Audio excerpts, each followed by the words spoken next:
महाराज जी, मुझे संघर्ष से शिकायत नहीं है, लेकिन मेरा मन विचलित हो जाता है जब कुछ सबका मन विचलित हो जाता है, आपका ही तो नहीं जाता है। संघर्ष में सबका मन विचलित हो जाता है। अब ये भक्त हैं, वकील हैं, सब सुख सुविधाएं हैं, एक पुत्र था, अभी कुछ दिन पहले पधार गया, लेकिन ये ऐसे ही बता रहे थे जैसे हंस के अभी प्रश्न के, ऐसे ही बता रहे थे कि वो आपका एक पुत्र था, वो भी भगवान ने पूछ लिया, लेकिन फिर भी हम ठीक हैं, भगवान की कृपा है। अब अगर अध्यात्म ना होता तो क्या हालत हो जाती इनकी।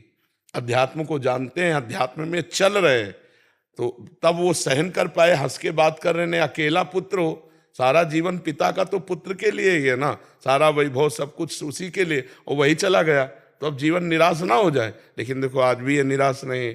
संघर्ष सबको दुख देता है, संघर्ष सबको कड़वा लगता है, पर सबको संघर्ष से आगे बढ़ना होगा। ये कह रहे हैं पर छल कपट करने वाले जो सहारा लेते हैं वो मतलब बहुत आगे निकल जाते हैं। कुछ आगे नहीं निकलते, वो ऊपर चढ़ाए जाते हैं पटकने के लिए।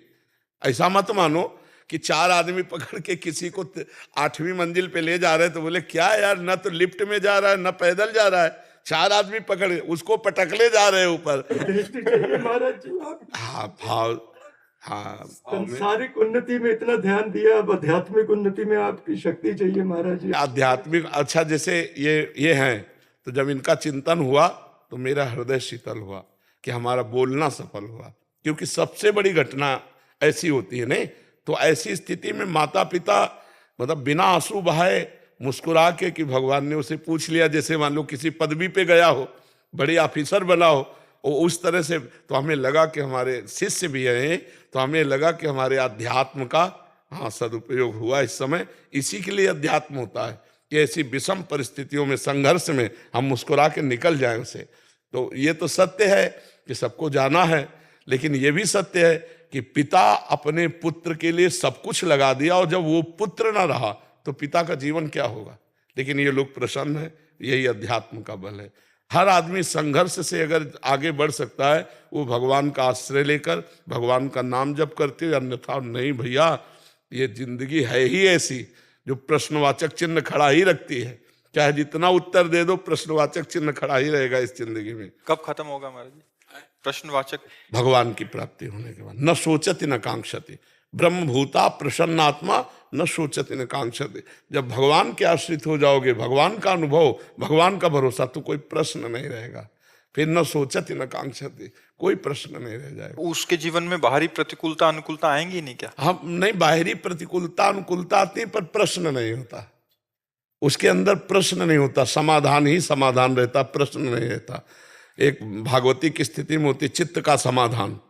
जब चित्त का समाधान हो गया तो बाहरी का कोई प्रश्न नहीं रहता, हृदय में समाधान रहता है। और एक बात ये रहती कि प्रभु जो हमें दे रहे हैं वो बहुत सोच समझ के दे रहे हैं, इसमें हमारा मंगल विधान है। मानो प्रभु ने हमको ये स्थिति दी तो मेरे लायक है, और प्रभु ने जब दिया है तो इसमें मंगल विधान छुपा हुआ है, तो इसलिए कोई प्रश्न नहीं रहता। भक्त के जीवन में जो भी घटना घटेगी वो प्रभु के द्वारा ही होगी। अब उसका प्रारब्ध पीछे रहता है, भगवान आगे रहते हैं।